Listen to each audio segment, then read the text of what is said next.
जय हिंद दोस्तों। आज का वीडियो स्टार्ट करने से पहले एक थोड़ा सा आपके मन के अंदर संतुलन बनाते हैं। हमने 2-3 बड़े-बड़े टेलीग्राम चैनल को देखा जिस पे वो सब एजीटीए का कट ऑफ बता रहे हैं जो कि 55 और 50 प्लस है। तो एक बात मैं आपको सिंपल बताना चाहूँगा कि कोई लेखपाल की तैयारी करवाता है, कोई लोअर पीसीएस तैयारी करवाता है, कोई पीसीएस तैयारी करवाता है और फिर वो एजीटीए कट ऑफ बताता है, तो ये थोड़ा कॉन्ट्राडिक्टरी बात हो जाती है। वो लाइक डेट ऐसा हो जाता है कि कोई व्यक्ति खेती करने जानता नहीं है और खेती पर ज्ञान देता है। देखिए एग्रीकल्चर में क्या होता है, वो एग्रीकल्चर के जो टीचर्स हैं, जो एग्रीकल्चर को लेके टचअप में है, वही बता सकते हैं एग्रीकल्चर में क्या कट ऑफ हो सकती है। जो बच्चों से बात करते हैं, जो डाटा को एनालिसिस करवाते हैं, मतलब कोई भी आके अगर बोल दे तो आप उससे डिस्टर्ब मत होइए, ठीक है। आज के वीडियो में हम लोग कोशिश करेंगे कि ए टू जेड जो भी अफवाहें उड़ रही हैं उस पर बात करते हैं। हिम्मत रखिए और पूरा वीडियो को देखिए सुसंतम, बहुत कुछ आपको आज जानने के लिए मिलेगा। टेंशन फ्री आज आपको जरूर कर देंगे हम, ठीक है। चलिए स्टार्ट करते हैं वीडियो। उससे पहले छोटी सी रिक्वेस्ट, बहुत छोटी सी रिक्वेस्ट है कि थोड़ा वीडियो को लाइक करिए और सब्सक्राइब करिए चैनल को, क्योंकि आप सब्सक्राइब करते हैं थोड़ा एक सपोर्ट बनती है, कम्युनिटी बनती है, कितना मेहनत करके आपके लिए पीपीटी बनाया जाता है, क्लास कराई जाती है, और आप लोग भी सब्सक्राइब करते हैं तो थोड़ा एक साथ बना रहता है। और देखिए सब्सक्राइब करना इसलिए भी ज़रूरी है क्योंकि एग्रीकल्चर से रिलेटेड आपको हर एक डाटा ऑथेंटिकेट रहे और साथ में क्लासेस, मैराथन सब कुछ यहाँ कराया जा रहा है, तो आप थोड़ा अपना भी प्यार दीजिए, ठीक है। चलिए समझते हैं। आज दोनों देखो, एक वैकेंसी चल रही है, एक वैकेंसी न्यू आ चुकी है, तो दोनों को रिलेटेड करके बात किया जाएगा, ठीक है। चलो स्टार्ट करते हैं। पहली बात है, देखो वेटिंग, जो आपकी डीबी है, ठीक है, जो आपकी डीबी है वो कंप्लीट हो चुकी है, साइट बंद हो चुकी है, ये सबको पता है। अब आपका क्या है कि एक देखो औपबंधिक लिस्ट आएगी, वो एक अलग से लिस्ट आती है कि किसका क्या क्या गलत है, क्या सही है, इन सब के विषयों में एक लिस्ट आएगी। और उसके बाद एक आपकी फाइनल लिस्ट आएगी जिसमें मतलब कि एकदम सेलेक्टेड लोग का नाम आएगा। वो लिस्ट जाती है आपके जो निदेशालय होता है, कृषि निदेशालय, फिर वहाँ से आपकी ज्वाइनिंग लेटर बन के आती है। मतलब मोटी मोटा आप इतना समझो कि अब 2 लिस्ट भी आने वाली है। एक जो औपबंधिक लिस्ट आएगी, उसके बाद एक कट ऑफ की लिस्ट आएगी। दूसरा, अच्छा ये भी आज बताएंगे कि डीबी आप सबने तो करा दिया है, 22,000 बच्चों ने करा दिया है, तो क्या 22,000 बच्चों का डाटा वहाँ पर चेक होगा? मतलब इतना लंबा गवर्नमेंट काम करेगी? इस पर भी बात करेंगे, ठीक है। देखिए दूसरी बात है रणनीति। अब नया विज्ञापन आ चुका है, सितंबर के आसपास परीक्षा होना है, तो इस पे हम लोग क्या करें? बैठ के इस तरह से यहाँ वहाँ वीडियो देख के परेशान हो, या अगले किसी एरिया पे काम करें? तो दोनों में सफलता का एकमात्र सूत्र है, सही समय पर सही दिशा में कदम डालो। आपके साथ सामने बहुत सारे रोड है, लेकिन आपको पता नहीं कि आपके डेस्टिनेशन वाली कौन सी रोड है, तो एक बार बैठ के सही से सोचो और अपने डेस्टिनेशन वाली रोड पकड़ के फिर चल दो। और चल दो तो फिर यह मत सोचो यार कि इस पे जाना चाहिए था, लेखपाल का पढ़ लेते, लोअर पीसीएस का पढ़ लेते, एएफओ का पढ़ लेते। भाई मल्टीपल पढ़ोगे तो किसी रास्ते को पूरी तरह से नहीं सफर कर पाओगे। एक रास्ते पे चलो और इतना मेहनत से चलो कि वो रास्ता छू लो, सफर को छू लो, ठीक है। अब समझते हैं कि जो कुछ लोग कह रहे हैं कि बहुत तेज काम चल रहा है तो आपका अप्रैल में रिजल्ट आ जाएगा। देखो अप्रैल में हो सकता है कि औपबंधिक की लिस्ट आ जाए, लेकिन रिजल्ट नहीं आएगा। क्यों नहीं आएगा? देखो इसकी बात समझो। अभी होम्योपैथी का रिजल्ट, एक्सरे का, मंडी परिषद का, खाद्य निरीक्षक का, ऑडिटर अकाउंटेंट का, इन सब लोग का काम अटका हुआ है, एजीटीए से पहले का है सब है, इन सब का काम अटका हुआ है। तो एजीटीए के रिजल्ट नहीं दे सकते हैं। कोई भी चीज़ देखो स्टेप बाय स्टेप होता है, ऐसा तो है नहीं कि वहाँ पर चचा बैठे हुए हैं बोलेंगे तो वो लिस्ट निकाल के दे देंगे हम लोग का। हर एक चीज़ को स्टेप बाय स्टेप करना पड़ता है, क्योंकि सारे बच्चे उनके लिए एक समान होते हैं। तो आप समझ लो कि देखो होम्योपैथी एक्सरे बहुत, मंडी परिषद बड़ा ही एक शानदार नौकरी थी और काफ़ी बच्चे इस पर ध्यान लगे बैठे हुए हैं कि इसका क्या कट ऑफ रहेगा। तो ये सब थोड़ा वेट करना पड़ेगा हम लोग को, ठीक है। ये सब उम्मीद है कि ये सब रिजल्ट जो है ना, ये सब रिजल्ट जो है अप्रैल लास्ट होते होते सबके रिजल्ट निकाल देंगे लोग। तो उम्मीद है उसके बाद अपना अपने लोग का नंबर आ जाएगा, ठीक है। देखो इन सभी जब तक भर्तियों का रिजल्ट नहीं देते हैं तो इसका मतलब है कि करते करते, देखो अप्रैल का आपको सबको पता है 10 दिन खत्म हो चुका है, अप्रैल का 20 दिन बचा हुआ है, तो उसके बाद मई शुरू होगा और मई ही इस बार हम लोग के लिए एक लकी चांस होने वाला है, ठीक है। अब आते हैं प्रोविजनल। प्रोविजनल का बात समझाता हूँ पहले कि ये क्या है प्रोविजनल। देखो जैसे तुमने मान लो परीक्षा दे दिया, अभी डीवी का काम चल रहा था ना, तो बहुत लोग के पास डिग्री की समस्या चल रही थी, तो बहुत लोगों को यह हिदायत दी गई कि आप अपना काम करो, एक प्रोविजनल डिग्री निकलवा लो। प्रोविजनल डिग्री तुरंत बन जाती है, वो कॉलेज ही बनाता है, मतलब यूनिवर्सिटी ही बनाता है। कभी कभी यूनिवर्सिटी में जो डिग्री होता है वो प्रिंट होने के लिए जाती है, तुरंत तो प्रिंट होती नहीं है। तो यूनिवर्सिटी आपको एक क्या करता है कि एक प्रोविजनल डिग्री बना के देता है। वो सेम डिग्री जैसा ही होता है, लेकिन वो प्रोविजनल डिग्री होता है, वो मेन डिग्री नहीं होता है।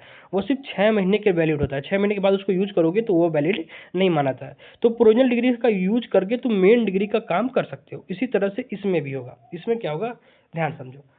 पहले क्या है कि ऑनलाइन डीबी में जितने भी बच्चों ने चेक किया है, मतलब कि अपलोड किया है, सभी का देखो चेकिंग नहीं होगा। समझ रहे हो?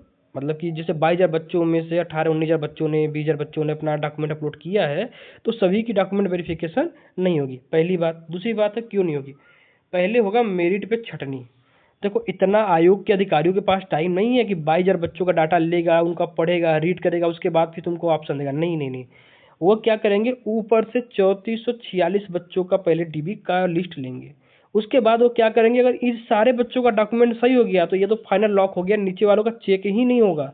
लेकिन अगर इनमें से 10, 20, 50, 100, 200 लोग गलती हुआ तो फिर नीचे के जो 34-46 के नीचे बच्चे हैं वो ऊपर आता शुरू हो जाएगा। ठीक है, इस तरह से वो छटनी होता है। ये पूरे लोग का नहीं छटनी, पूरे लोग का डीबी नहीं होता है। इस बात का अपना अपने मन में बैठा लो पहले। ठीक है, अब एफिडेविट की बात करते हैं। एफिडेविट के बारे में मैं स्टार्ट में ही समझाया था आप लोगों को कि डॉक्यूमेंट सही करा लो मित्रों। एफिडेविट के लिए उसने पहले लिख दिया था कि मैं एफिडेविट का मान्य जो है करूंगा नहीं करूंगा यह आयोग का विचाराधीन होगा, आप इस पर टीका टिप्पणी नहीं कर सकते, उसने नोटिस दे दिया था। तो जैसे किसी का नाम में मामूली गलती है, किसी का दस्तावेज में मामूली गलती है, तो यह सब जाएगा आयोग के अधिकारियों के पास पोर्टल पे। फिर वह वहाँ से उसको स्कैन डॉक्यूमेंट वहाँ देखेंगे, मैच कराएंगे, एफिडेविट को पढ़ेंगे, सही रहेगा तो वहाँ पर यस कर देंगे, तब तुम्हारा ऊपर चल जाएगा। नहीं अगर उनको समझ में आए नो कर देंगे, आपका मेरिट में 70 नंबर रहेगा, फिर भी आप घर बैठ के डमरू बजाइए अपना, कोई मतलब नहीं है। इसीलिए कहा था बच्चों डॉक्यूमेंट अपना सही रखिए। ठीक है, उसके बाद देखो 90% चांस है कि आप मेरिट में हैं और डाटा में कोई भी दिक्कत नहीं है तो आपको फिजिकली बुलाया जाएगा। क्योंकि आज तक ऐसा कभी नहीं हुआ है कि ऑनलाइन डीबी हो जाए और आपको जॉब दे दिया जाए। आपको एक बार फिजिकली डॉक्यूमेंट वेरिफिकेशन कराना पड़ेगा। ये हम लोग 99% लेके चल रहे हैं कि आपके सारे डॉक्यूमेंट को लेकर एक बार फिर आयोग बुलाया जाएगा कि अपनी हार्ड कॉपी लेके आओ, और आपने जो अपलोड किया है उस हार्ड कॉपी से वो क्रॉस वेरीफाई करेंगे। वो बहुत तेज से करते हैं क्योंकि वहाँ पर कुछ रहता नहीं है, बस वो डाटा सामने ओपन करेंगे, मशीन से स्कैन करवाएंगे, बस फट से देखेंगे, मैच कराएंगे, दे देंगे, मैच करेंगे, दे देंगे। बहुत तेज से होता है क्योंकि आप एक तरह से सेलेक्टेड रहते हो। ठीक है, अब अगला, घबराए नहीं, आपके दस्तावेज और एफिडेविट सही है तो आपका चयन सुरक्षित है। अगर आपका एफिडेविट एक गजेटेड ऑफिसर ने बनाया है, नोटरी पे बना हुआ है, यानी कि हम कुछ लिख के ठप्पा मार दिया, नहीं नहीं नहीं, वो नोटरी पे बना होना चाहिए था, गजेटेड ऑफिसर के साइन ठप्पे होने चाहिए थे, तो वो आपका मान्य किया जाएगा और वो आगे काम बढ़ेगा। अब आ जाओ सबसे बड़ा जो धूम मचा हुआ इस समय है, एकदम मतलब समझ में नहीं आ रहा लोगों को चल क्या रहा है, क्यों इतना डिस्टर्ब कर रहे हैं। मैं तो जब देखा हूँ शाम को तब से मेरा माइंड एकदम समझ नहीं आ रहा है। एक है वो बोल रहे हैं 50+ तो ओबीसी और एससी वालों का जाएगा, और बहुत बड़े टेलीग्राम चैनल है, मैं तो बोलना नहीं चाह रहा हूँ भाई, उनके ऊपर 150 के सब्सक्राइबर हैं। मतलब आप पे अगर इतने बच्चे हैं तो आपकी जो डाटा है थोड़ा तो मतलब बेसलेस नहीं होना चाहिए ना। उन्होंने बोला भाई साहब कि 42 और 45 तो जाएगा एससी एसटी महिला का, एससी महिला का 42 से 45 जाएगा उन लोग के हिसाब से, और इनके नीचे वाले सोचे भी नहीं अगली भर्ती देखें। भाई ये कटाव कुछ समझ में आ रहा है? पेपर कितना टफ आया हुआ था। जो बच्चे पढ़ रहे थे 2 साल 3 साल से इतने मेहनत से पढ़ रहे थे, उनका तो पता नहीं चला कि हम कैसे बनाए मूंगफली से पनीर। ऐसे क्वेश्चन आ रहे थे पगलों जैसे, एक एक पेज के क्वेश्चन आ रहे थे। कंप्यूटर ऐसा पूछा था कि कंप्यूटर लगता है आविष्कार करने वाला भी सोचा हो कि कंप्यूटर में से क्वेश्चन होते हैं क्या भाई। अब मतलब एजीटीए के बच्चों को यूपी स्पेशल के ऐसे क्वेश्चन पूछे गए थे कि समझ नहीं आ रहा था कि चारों विकल्प में कुछ है कि कोई नहीं मार्क निकल लेते हैं। ऐसे पेपर अगर आए और आप कहें कि नहीं भैया कट ऑफ हमारे 60 से ऊपर रहने चाहिए, तो क्या ये सब बच्चे जो थे एग्जाम देने के लिए अलग से बैठे हुए थे, या कहीं मतलब इनका माइंड ही अलग था? देखो 10 बच्चों का अगर नंबर 60+ हो जाता है ना तो उससे कट ऑफ पे फर्क नहीं पड़ता है।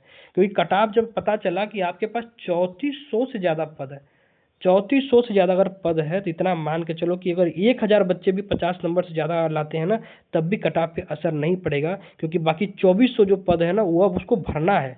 तो कट ऑफ को बैलेंस करके बनाया जाता है, एक बच्चों को नहीं। अभी आप सबको देखा होगा, यह नंबर तो याद होगा आप लोग को ना, यह नंबर क्यों कम गया था? डीबी का नंबर इसीलिए कम गया था क्योंकि इसका मेन रीजन था ओवरलैपिंग। ओबीसी के बच्चों का नंबर ज़्यादा था, जनरल के बच्चों का नंबर कम था। लेकिन जनरल कट ऑफ क्या है कि आप ज़्यादा और ओबीसी से कम नहीं कर सकते हैं, इसीलिए ओवरलैपिंग इशू को सॉल्व करने के लिए उन्होंने कट ऑफ डाउन किया था। ये पागल नहीं है आयोग है कि जो कट ऑफ कुछ भी दे दिया था आपको।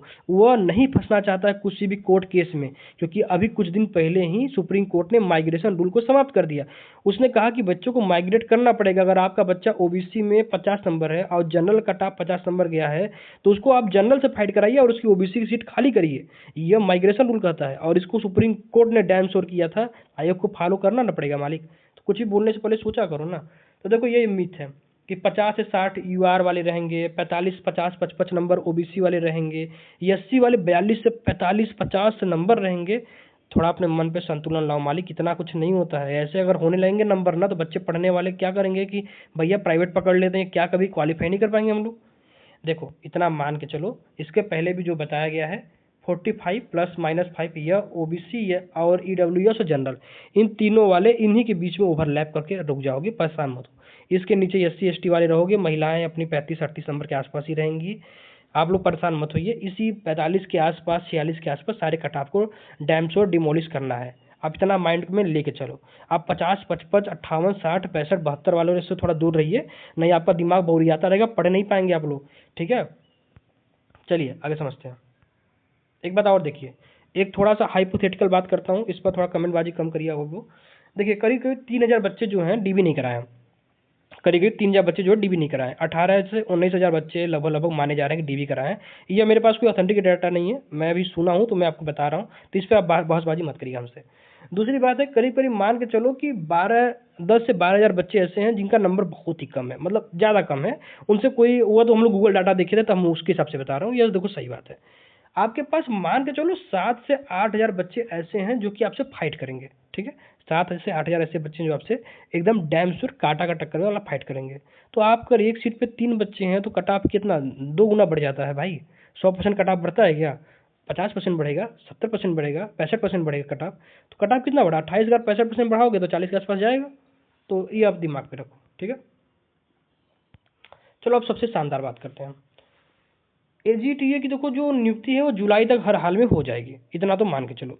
जुलाई तक आप लोग का जो निदेशालय, देखो कृषि निदेशालय बहुत ज़्यादा प्रेशर कर रहा है आयोग पे कि भाई उनको बच्चों की बहुत ज़रूरत है, उनके यहाँ पद बहुत ज़्यादा खाली है, तो आप जल्दी से मुझे ये काम करके दो। मतलब देखो आयोग ने बहुत झुलाया। 2023 से 26 लेकर आए हैं, इतने में लड़का 1 साल जॉब किया था भाई। छोटा सा एग्जाम था, एक पेपर कराना था, पेपर कराए होते, लड़का तुरंत एग्जाम दिया होता, 2 महीने में रिजल्ट दिए होते। लेकिन इन लोगों ने इतना बच्चों को रुलाया, इतना बच्चों को रुलाया है ना, कि मान के चलो कि इतना तकलीफ बच्चे पढ़ने में नहीं लेते हैं, उतना एग्जाम देने के बाद बच्चा तकलीफ में रहता है बेचारा। हर दिन यूट्यूब पे देखता है कोई अपडेट तो नहीं है, कोई रिजल्ट तो नहीं है। गजब घटिया कमीना वाला काम करते साले लोग हैं। देखो यार यूट्यूब पे ना ये सब खोजना, समय बर्बाद करना बंद करो। ठीक है, चैनल को सब्सक्राइब कर लो, कोई भी ऑथेंटिक के डाटा आएगी आपको बता दिया जाएगा। आप परेशान मत हो, यहाँ वहाँ भटको मत, रोज का डाटा मत देखो, समझ गए हो? हाँ देखो, एजीटीए का नेक्स्ट परीक्षा सितंबर में उम्मीद होने के ज़्यादा चांसेस हैं। तो तुमको अभी इस समय एक ही काम करना है और वह काम है कि तुम चुपचाप पढ़ाई करो। ठीक है, तुम चुपचाप पढ़ाई करो। बैच लॉन्च हो चुका है, सबसे लास्ट में बैच के बारे में अच्छे से डिटेल में बताऊंगा। बैच लॉन्च हो चुका है, आप चाहो तो एकदम सस्ते में, मतलब जितने का आप 1 महीने का रिचार्ज करते हो ना उसका 50% दे देना। 300 रिचार्ज करते हो 150 रुपये दे दो, उतने में आपको पूरा एजीटीए का कंप्यूटर, यूपी स्पेशल, एग्रीकल्चर, सब थ्योरी, शॉर्ट नोट्स, एमसीक्यू, सब कुछ दे रहा हूँ। यहाँ तक कि तुमको मालवा का और आर के शर्मा का 7,000 क्वेश्चन का पीडीएफ, क्वेश्चन और आंसर का पीडीएफ, मतलब बुक नहीं, बुक से बना हुआ पीडीएफ जो हमारी टीम ने बनाई है वो भी तुमको दिया जाएगा, सब फ्री में है। पढ़ो भाई पढ़ो। ठीक है, तो इसीलिए मैं बता रहा हूँ कि परेशान मत हो। और अगली वैकेंसी देखो यह है कि जो बच्चे 34-46 पद में मेहनत से पढ़े थे, जो 1-2 नंबर छट जाएंगे, वो पढ़े लिखे हैं, उनका बेस मजबूत था, वो अभी तुमसे फाइट करेंगे अगली भर्ती में, तो उनको भी तो टक्कर देना है ना, इस हिसाब से काम करो। ठीक है, तो इंतजार मत करो भाई, मेहनत के लिए शुरू कर दो, जंग के लिए शुरू कर दो, युद्ध लड़ना है और मजबूती से लड़ना है। ठीक है, देखो एक बात मैं आपको बड़ा गंभीर से बताता हूँ कि एग्रीकल्चर में पोस्ट बहुत कम आते हैं। आप सब लोग को पता होगा 2020-22 में डीएचओ आया था, डिस्ट्रिक्ट हॉर्टिकल्चर ऑफिसर, बहुत ही अच्छी और बहुत बड़ी पद होती है। तब से आज तक डीएचओ का पद नहीं आया। आप सबको पता है एसटीए का पद आया था, सीनियर टेक्निकल असिस्टेंट, एजीटीए का जो सीनियर बॉस होता है। भर्ती आई, एग्जाम हुआ, पेपर बहुत अच्छा आया था, उसके बाद फिर कोर्ट में चला गया, अभी तक कोर्ट से केस नहीं फाइनल हुआ। मैं ये क्यों बता रहा हूँ डाटा आपको, इसी तरह से देखो बिहार प्लांट प्रोटेक्शन का अभी 1 साल से आ रहा है, अभी तक भर्ती नहीं आई। बिहार में बीईओ की भर्ती आई थी, बहुत अच्छी भर्ती आई थी, पेपर बहुत अच्छा था, लड़के सिलेक्शन हो गए। उसके बाद बिहार में एग्रीकल्चर की कोई भर्ती नहीं आई। बिहार कोऑर्डिनेटर की भर्ती 1.5 साल से बताया जा रहा है कि अब आएगी, कल आएगी, अब आएगी, कल आएगी। इलेक्शन खत्म हो गया, सब भर्ती ठंडे बस्ते में चली गई। सेम हाल यूपी का होगा। 27 की इलेक्शन खत्म हो गई, यकीन मानो एक भर्ती आपको देखने के लिए मिल जाए तो मुझे बता देना, मैं तो यही हूँ, मुझे बता देना आप लोग। 2759 पद को दिमाग में अपने गाड़ लो। इस 3446 पद में हुआ कि नहीं हुआ यह मत सोचो, लेकिन यह पद के लिए पढ़ते रहो। हो गया बहुत अच्छी बात है, नहीं हुआ तो इसमें हो जाना चाहिए, यह अच्छी बात है। मेरी बात समझ गए हो? सितंबर टारगेट करके चलो। आपको यूट्यूब पे एक वीडियो मिल जाएगी 6 महीने का ब्लूप्रिंट, जाकर देखो एक एक सब्जेक्ट को कैसे पढ़ना है, कैसे कैसे सब्जेक्ट को टैकल करना है। उस वीडियो में अच्छे से बताया हूँ 6 मंथ का क्या ब्लूप्रिंट होना चाहिए पढ़ने का, ठीक है। उसके बाद अपना टैकल करना शुरू कर दो। देखो इलेक्शन है, सबको पता है कि अभी एग्जाम होगा, रिजल्ट आ जाएगा, जॉब मिल जाएगा, उसके बाद कुछ नहीं होगा, तो सब बच्चा दिन रात पढ़ेगा। तो तुम भी सोचो कि तुम्हारे कलम नीचे रखने रहने चाहिए, पढ़ने चाहिए। यकीन मानो एक बहुत अच्छी कहावत है, जब आपका कलम नीचे होता है तो कोई बच्चा अपना जग के पढ़ रहा होता है। उस हिसाब को कंपटीशन को दिमाग में लेकर चलोगे ना मित्र, नौकरी दूर नहीं होती है, नौकरी पास होती है। देखने में दूर लगती है, क्यों? क्योंकि हमारी मेहनत उतने दूर देखने की इच्छा नहीं करती है। मेहनत अगर चाह रहे हो, ड्रीम अच्छी है, हमें अच्छे घर बनाने हैं, हमें अपने परिवार को अच्छे से पोषण करना है, हमें अपनी ज़िंदगी में अच्छे रहने हैं, खाने पीने की समस्याओं से जो जुझारूपन से परेशान हो रहे हो ना, उसको अच्छा करना है, माता पिता का बात मानना है, उनको सुख देना है।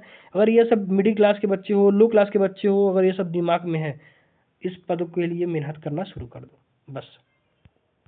चलो अब आ जाते हैं, थोड़ा सा पीआर करते हैं। इससे पहले भी सब्सक्राइब नहीं किए हो तो प्लीज़ सब्सक्राइब कर दीजिए, काफ़ी मेहनत किया जा रहा है आपके, तो कम से कम सब्सक्राइब कर दीजिए। आपकी बैच देखिए लॉन्च हो गई है, ठीक है, आपकी जो बैच है वो लॉन्च हो चुकी है, आप लोग ज्वाइन करिए। देखो बैच इसीलिए लॉन्च की गई है क्योंकि एक अच्छा खासा हम लोग को माइंड पर समझ में आ गई है कि हम लोग एजीटीओ कैसे पढ़ाना है, क्योंकि इसमें हम लोग काफ़ी समय से हैं, आज 5 साल से ज़्यादा हो गया है टीचिंग एक्सपीरियंस हम लोग का, तो अच्छे खासे रूप से अपना एक एक्सपीरियंस हो चुका है, ठीक है। देखो इसमें हम लोग सब कुछ कंप्लीट कर रहे हैं, एकदम 360 डिग्री कंप्लीट कर रहे हैं। आपको यूपीजी के पूरा मिल जाएगा, आपको कंप्यूटर का पूरा मिल जाएगा, पूरा एग्रीकल्चर मिल जाएगा। अब मुझे बताओ 151 रुपये में आपको सब कुछ कहाँ से मिल जाएगा? मतलब कहीं पर भी कोई चांस हो तो मुझे बता दो, ठीक है। देखो ये सारा बेस्ट टेलीग्राम पे चलाया जाएगा, उसमें आपको कैसा रहेगा मैं बता दूँ। सबसे पहले आपको दिया जाएगा थ्योरी टॉपिक वाइज, ठीक है।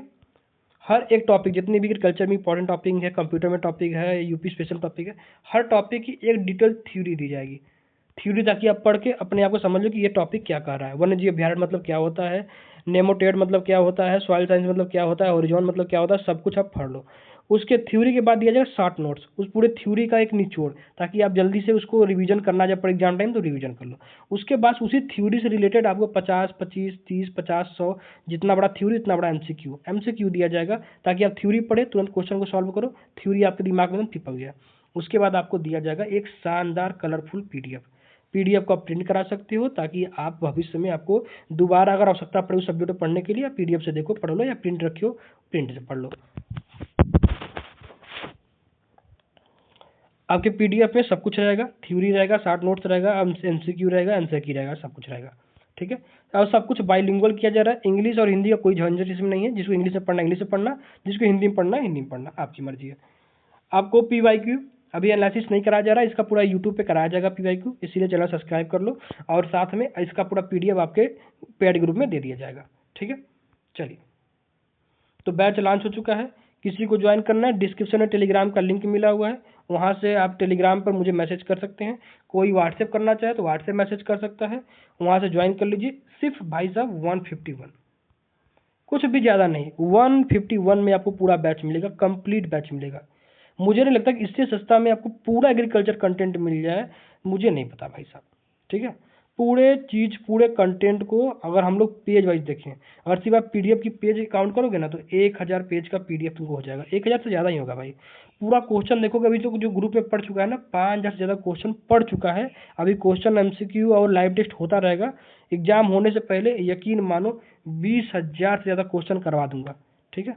और आपके लिए 7000 क्वेश्चन का मालवा का, और 5000 क्वेश्चन का, अरे सॉरी यार, 7000 क्वेश्चन का RK शर्मा का, और 5000 क्वेश्चन का मालवा का बुक का पीडीएफ।